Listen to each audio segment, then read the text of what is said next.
हे buddies, what's up अप। In this video हम part 3 करने जा रहे हैं और उसका टॉपिक रहेगा स्ट्रक्चर ऑफ द एटमॉस्फेयर, जिसमें हम पढ़ेंगे layers of the atmosphere. So let's move ahead. Layers of the atmosphere.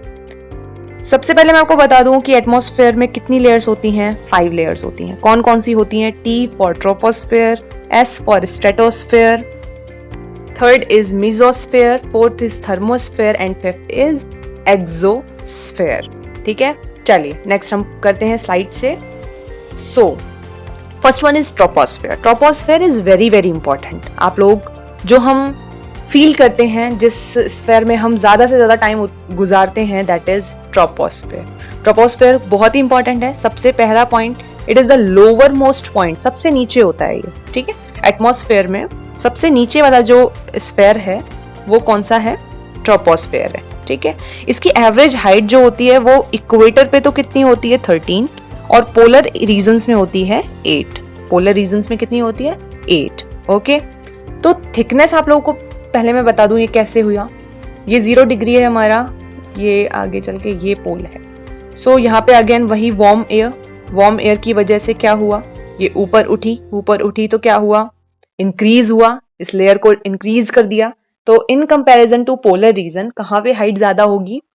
Equator में ज्यादा होगी और पोलर रीजन में कम होगी। दैट इज द रीजन इसकी जो एवरेज हाइट है वो कितनी मानी जाती है? 13 मानी जाती है, बट मोस्टली इक्वेटर पे ये 18 होता है और पोल्स पे ये 8 होता है, और on an average it is 13 kilometre. ठीक है ना।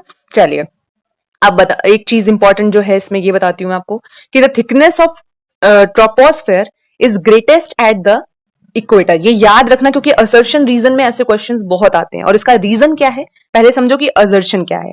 असर्शन क्या है कि the thickness of troposphere is greatest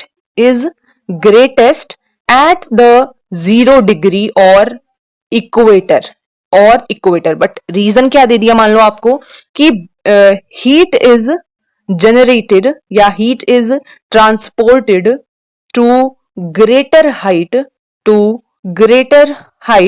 या greater height by what? By strong convectional currents। तो आप मुझे ये बताओ कि is the statement is true और फॉल्स। मुझे सभी बच्चों का आंसर चाहिए इन द कमेंट सेक्शन। आप लोगों को मुझे ये बताना है कि statement 1 means assertion is correct, reason is correct, both assertion and reason correct, both assertion and reason wrong।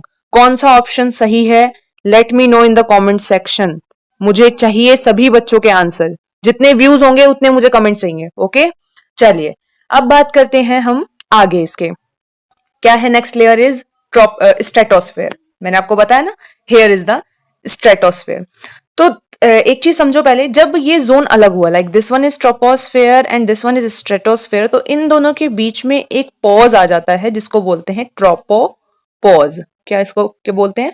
Tropopause. ठीक है, ट्रोपोपॉज मोस्टली किस लिए रेस्पॉन्सिबल है? ये हमें ये बताता है कि द जोन इज सेपरेटिंग, क्या हो रहे हैं? अलग अलग हो रहे हैं। ठीक है ना। चलिए आगे हम पढ़ेंगे स्ट्रेटोस्फेयर। तो देखो, the air temperature of the troposphere वो कितना होता है? लगभग -80 डिग्री सेंटीग्रेड। ठीक है, किसका? ट्रोपोस्फेयर का इक्वेटर पे। ट्रोपोस्फेयर का इक्वेटर पे 0 डिग्री पे। ठीक है, और पोल्स पर कितना रहेगा इसका? ऑलमोस्ट -45 डिग्री, ऑलमोस्ट 45 डिग्री रहता है। ठीक, but the temperature in the stratosphere वो क्या होने लग जाता है? चेंज होने लग जाता है। ठीक है, तो the stratosphere is found just above the troposphere, जो कि कहां तक एक्सटेंड है? लाइक हमने पढ़ा था ट्रोपोस्फेयर तो कहां तक है? ऑन एन एवरेज अपन लेते हैं तो 13 किलोमीटर तक, और फिर स्ट्रेटोस्फेयर कहां तक है? 50 किलोमीटर तक, जिसके बीच में एक और चीज आ जाती है, दैट इज ट्रोपोपॉज। इतना क्लियर हो गया? यहां तक कोई प्रॉब्लम? अब स्ट्रेटोस्फेयर में सबसे इंपॉर्टेंट चीज जो है वो सीखने वाली, वो है ओजोन। जो स्ट्रेटोस्फेयर है उसके अंदर ही क्या प्रेजेंट होती है? ओजोन लेयर प्रेजेंट है। दिस लेयर एब्जॉर्ब्स, हमने अभी पढ़ा भी था जब कंपोजिशन पढ़ा था नेक्स्ट प्रीवियस वीडियो में, तो उसमें बात की थी हमने। यूवी रेज क्या करता है, ये यूवी रेडिएशन को क्या कर लेता है, एब्जॉर्ब कर लेता है and work as the shield life on the earth, on the earth. इतना क्लियर। नेक्स्ट पे आ जाते हैं। Next is mesosphere, next is mesosphere. आपको दिख रही है ये, इसका जो हाइट है वो कितनी रहती है, 80 किलोमीटर तक। ये 50 किलोमीटर तक स्ट्रेटोस्फेयर, देन 80 किलोमीटर तक मीजोस्फेयर। अगेन स्ट्रेटोस्फेयर और मीजोस्फेयर को सेपरेट करने के लिए एक जोन होता है, that is called as stratopause, that is called as stratopause. एक बार आप टेम्परेचर इन्वर्जन देखो, like this one is troposphere, then stratosphere, then mesosphere. Troposphere के अंदर जैसे जैसे हम ऊपर जाएंगे हाइट के साथ साथ क्या होगा, टेम्परेचर डिक्रीज होगा। अगेन जब हम ट्रोपोस्फेयर से स्ट्रेटोस्फेयर में जाएंगे तो टेम्परेचर इंक्रीज होने के साथ साथ, हाइट इंक्रीज होने के साथ साथ टेम्परेचर भी इंक्रीज होगा। देन अगेन जब हम स्विच होंगे मीजोस्फेयर की तरफ, तब टेम्परेचर हाइट के साथ साथ क्या होगा, डिक्रीज होगा। हाइट के साथ साथ क्या होगा, डिक्रीज होगा। ये ध्यान रखना, पहले इंक्रीज हुआ, देन इस चीज को समझो कि with the passage of height, height के बढ़ने के साथ साथ क्या क्या चीजें अफेक्ट होती हैं। तो सबसे पहला प्रेशर कम हो जाता है, डेंसिटी कम हो जाती है और टेम्परेचर भी कम हो जाता है। अब इसको समझो, जब हम ट्रोपोस्फेयर से स्ट्रेटोस्फेयर में जा रहे हैं तो हाइट बढ़ रही है, हाइट बढ़ रही है तो डेंसिटी ऑब्वियसली क्या हो जाएगी, कम हो जाएगी। प्रेशर भी क्या हो जाएगा, कम हो जाएगा। और टेम्परेचर भी क्या होगा, कम हो जाएगा। तो ये जो टेम्परेचर है 1 किलोमीटर की हाइट पे 6.5 डिग्री सेल्सियस का कम होना, ये एक फिनोमिना कह दो या फिर एक नेचुरल प्रोसेस है। It is called as normal lapse rate. बहुत ही इंपॉर्टेंट है, डायरेक्ट क्वेश्चन आ सकता है कि 1 किलोमीटर पर कितना टेम्परेचर कम होता है, तो कितना होता है 6.5 डिग्री सेल्सियस। या फिर मैं कहूं कि 1 डिग्री सेल्सियस कितने मीटर पर कम होता है, तो इट इज 165 मीटर। ठीक है, इतना क्लियर हो गया। चलिए, तो ओजोन जो हम पढ़ रहे थे उसकी जो हाइट रहती है वो almost on an average 15 to 35 kilometre रहती है। ठीक है ना। और मिजोस्फेयर कहां तक स्प्रेड है, 80 तक।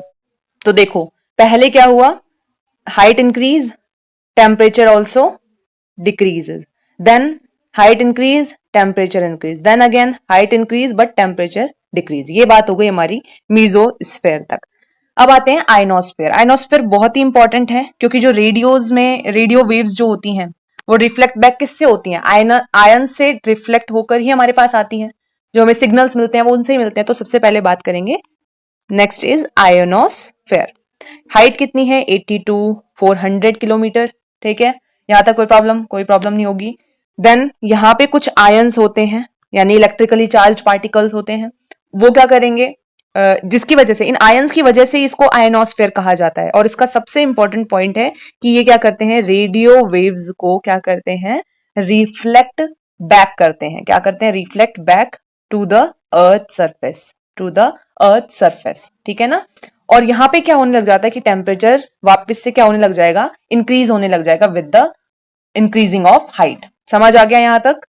देन आती है हमारी थर्मोस्फेयर। थर्मोस्फेयर के अंदर ही आयनोस्फेयर आता है, ये याद रखना। और थर्मोस्फेयर के बाद जो लेयर आती है it is exosphere, that is in the space. ठीक है, जिसके बारे में हम बहुत कम ही जानते हैं। कुछ इंपॉर्टेंट बातें, कुछ इंपॉर्टेंट पॉइंट्स ध्यान रखना जो हमें पॉइंट्स टू रिमेंबर में याद रखने पड़ेंगे।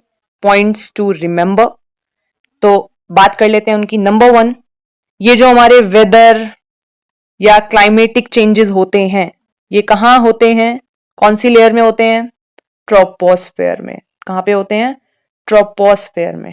याद रह जाएगा। ट्रोपोस्फेयर की एवरेज हाइट 13 किलोमीटर। ठीक, लास्ट में हम रिवीजन करेंगे एक बार। नंबर 2, ये जो एरोप्लेन उड़ते हैं, कभी बैठे हो तो ये एरोप्लेन कहाँ फ्लाई करते हैं, कौन सी लेयर में फ्लाई करते हैं, that is stratosphere which is 50 kilometre. समझ आया। आयंस कहाँ प्रेजेंट होते हैं, ions with the height 80 to 400, कौन सी लेयर थी, आयोनोस्फेयर। स्पेस, स्पेस कौन सी लेयर में प्रेजेंट है, एक्सोस्फेयर, यानी कि 400 to we don't know till where. Coldest layer, सबसे ठंडी लेयर कौन सी है, ये नहीं बता पाओगे, जल्दी से बताओ। मीजोस्फेयर। क्यों? क्योंकि अभी हमने बात की थी कि यहाँ पे क्या होता है, हाइट के साथ साथ टेम्परेचर क्या होने लग जाता है, डिक्रीज होने लग जाता है। और सबसे इंपॉर्टेंट चीज ये है कि यहाँ पर नो गैस कंसंट्रेशन है। That is the region. जब गैस ही नहीं होगी तो अर्थ की जो रेडिएशन है उसको कैप्चर कौन करेगा? जब कैप्चर नहीं करेगा तो ऑब्वियसली क्या हो जाएगा, कोल्ड वेदर हो जाएगा, कोल्ड क्लाइमेट हो जाएगा। एक इंपॉर्टेंट एक्टिविटी इस लेयर के अंदर जो होगी वो एक बार और याद रखना कि the burn out of meteors due to friction, वो भी कहाँ होता है? मीजोस्फेयर में होता है। कहाँ होता है? मीजोस्फेयर में। क्लियर है इतनी बात? रेडियो कम्युनिकेशन कहाँ होता है? रेडियो कम्युनिकेशन कौन से में होता है? तो वो भी आयोनोस्फेयर कर देंगे आप लोग, इतना मुझे पता है। सो विच लेयर कनेक्ट्स स्पेस, या which layer is responsible for spaceship, या मैं कहूं कि which layer is responsible for satellites. तो इन सब का आंसर आप लोगों को मुझे बताना है इन द कमेंट सेक्शन। मैं जानना चाहती हूँ कौन कौन बच्चे कंसंट्रेटली पढ़ रहे थे। Okay, so till here, bye bye, thank you, watch it till the end तक देखना, क्योंकि लास्ट में मैं मोस्टली बहुत इंपॉर्टेंट चीजें बता देती हूँ जो कि एग्जाम पर्सपेक्टिव से इंपॉर्टेंट होते हैं। नेक्स्ट वीडियो में हम बात करेंगे प्रेशर बेल्ट्स की, और थोड़ी थोड़ी विंड की भी बात कर लेंगे। Okay, so till then bye bye, take care, study hard.